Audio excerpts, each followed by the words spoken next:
And here we are at the first stop, Westridge Falls Access Trail. Here we are at the top of the falls.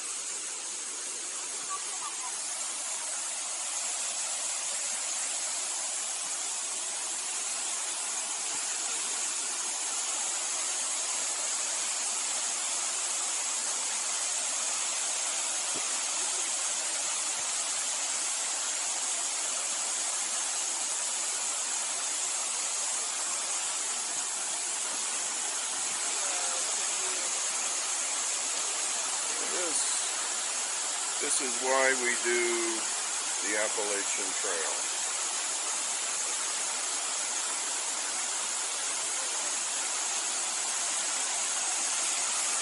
Wow. It's a long way down.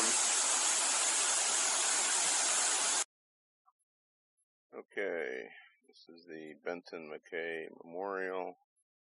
I had to get a picture of it.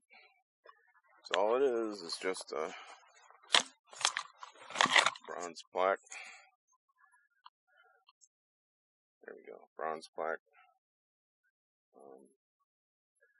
plastered onto a rock. And there's nothing else around here, as you can see.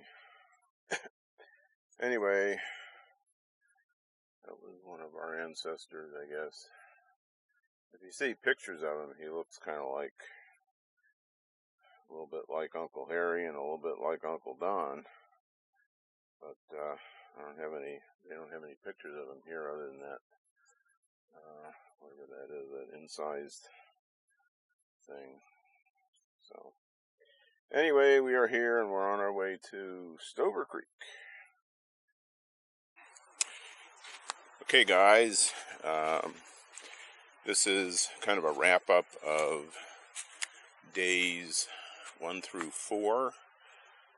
Day 1 started off at Amicalola, and I did manage to get some interesting clips of the falls and everything, so it was a lot of fun.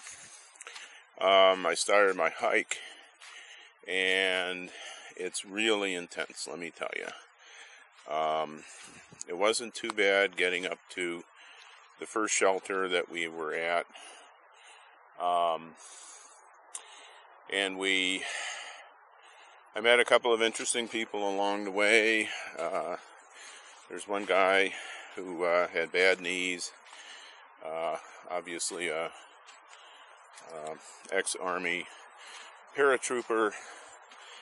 I told him I knew exactly how he was feeling because of my past encounters with other people and retired Army Rangers. Anyway, it was a tough hike. It was mainly uphill to the Appalachian ridge line, to the first shelter. I did try to go to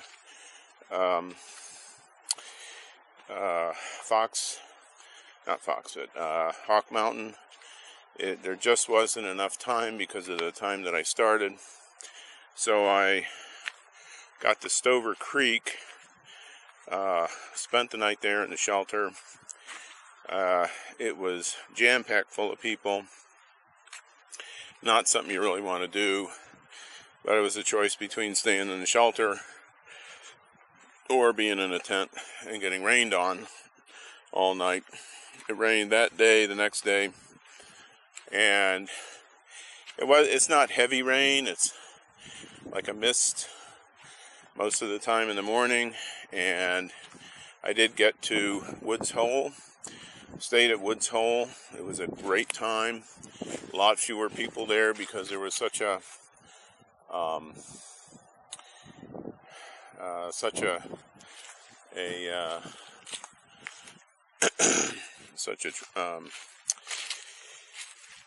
I guess there was a bunch of younger kids there, and they all went, oh, well, we're going to go to Nerls Gsp, we're going to skip Blood Mountain, we're going to do all this stuff. And I thought, okay, fine, you can do that. I climbed to Woods Hole, which was about halfway up Blood Mountain, and I stayed there for the night. and it turned out to be a good thing because it was another couple thousand feet to the top.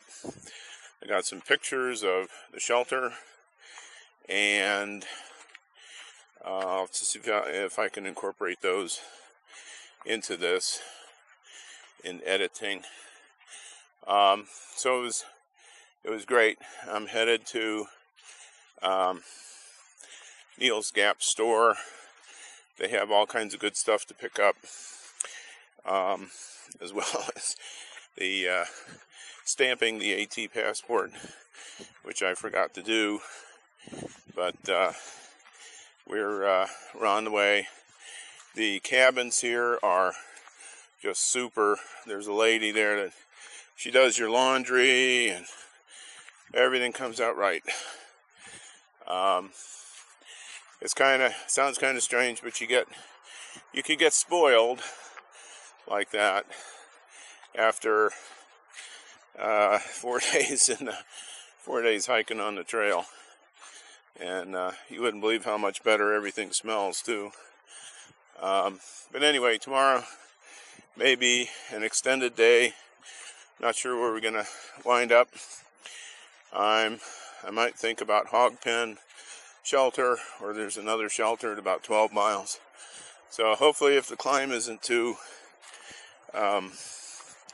severe or anything, we'll see you at the next shelter, I guess. Now, what have I learned here? Well, I got a lot of recommendations, or a lot of inspiration from other YouTubers like Jessica Mills, aka the Homemade Wanderlust Girl, the one guy known as Flat Broke Outside, and all the other classic ones like Darwin and Redbeard and all these guys. Really inspiration. Really good. Really good information that they had, and I think it was well worth it. And I'll tell you, this is the Appalachian Trail is, and I agree very, very wholeheartedly that the Appalachian Trail is probably the most difficult trail that there is. Most of the other trails there's a lot of flat, not much going on. This is lots of ups and downs. And this is actually one of the spots where I think about 25% of the people quit. But I broke it up. I decided I was going to do, half of Blood Mountain yesterday, and the rest of it today. The downhill part wasn't as bad, but it's all smooth face granite exposed, and the blazes are all painted on the rocks. And since it was wet, yes, you do slip and you do fall. So anyway, I've got my toes to let heal, and having a great day. This is kind of a near zero day, but we're all doing great. At least I am anyway. So, and plus the registration place, they have a store, and they sell pizza. So I'll probably have to stop by there and get some more cola and stuff to go with it. So anyway, until next time, this is Dave on the trail.